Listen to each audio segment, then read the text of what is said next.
Hi, all through the month we've been talking about freedom. And in the conversation that we've had over the last number of months on this blog, Lynn has talked a lot about the genetic needs that we have as human beings, the need for love and belonging, the need for power, the need for freedom, and the need for fun, and of course the need for survival, both physical survival and psychological survival. I want to tell my own story of my own pursuit for freedom and what that looked like, how it came about for me.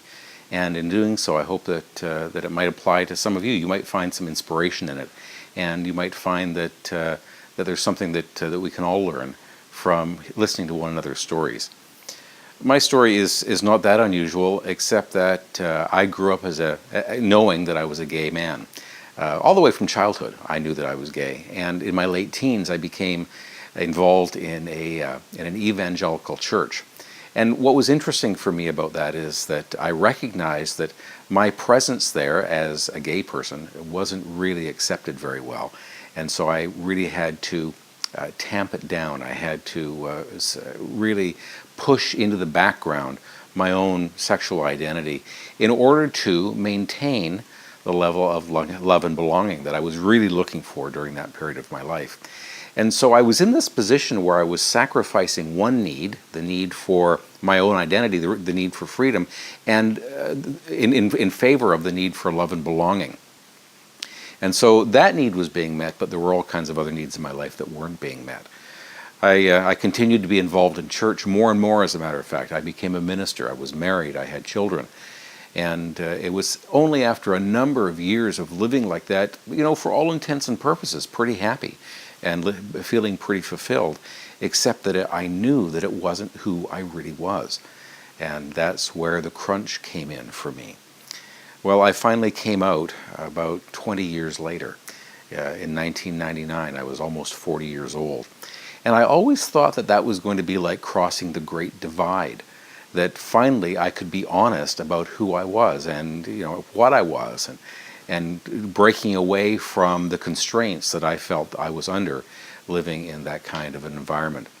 And surely my power need went up, and I felt good about that, and my need for freedom went up, and I felt good about that.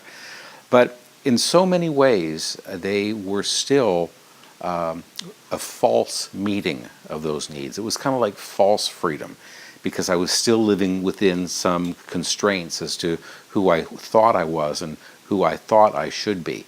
I found that I was always still defending, that I was apologizing and justifying, trying to justify my existence in a pseudo-Christian world for being a gay man. In the year 2008, I met Lynn Samita, and it was after a crisis point for me. And she helped me to have this experience of authentic identity. It was a process called Prime Potential. She's mentioned it. She is one of the developers of Prime Potential. I'm a certified facilitator of that process now, which for me has been a huge and true gift. And it was through that process that I experienced what I consider to be my authentic identity.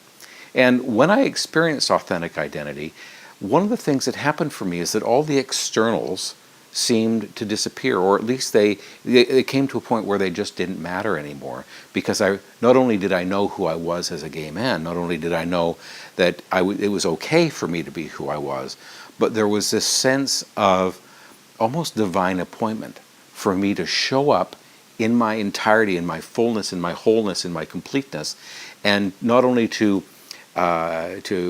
be tolerated, but to be celebrated for who I was, where I could bring all of the gifts that I had to the table in their entirety and live openly and honestly. And that's the thing that I had been missing for so many years. We've been talking about freedom this month. My true freedom came in my experience of authentic identity. I thought it was going to be when I came out, and that was part of the journey. But it wasn't until I experienced what it really meant to live in authenticity that I experienced freedom for the first time. So where are you in that journey? And what does freedom look like in your life? How are you meeting that need? How are you experiencing that need? Are there things that you're suppressing or tamping down? I can only tell you that stepping into this state that we call authentic identity has been one of the greatest experiences of my life. if it's something that you'd like to talk about, we'd be so thrilled to have the conversation with you. You can call me or Lynn. The contact information is at the end of this video and on our website. We would be so happy to have a conversation with you about it. We'd be thrilled to engage in conversation with you, even on this blog site. So leave a comment below. Use the buttons below to share it on whatever social media platform that you choose to use. Email it off to a friend. We really want to engage with you. We want to hear what you think. We want to talk about your experiences. And if there's something that you'd like to engage with us on, we'd really like to do that too. So until next time, we'll see you soon.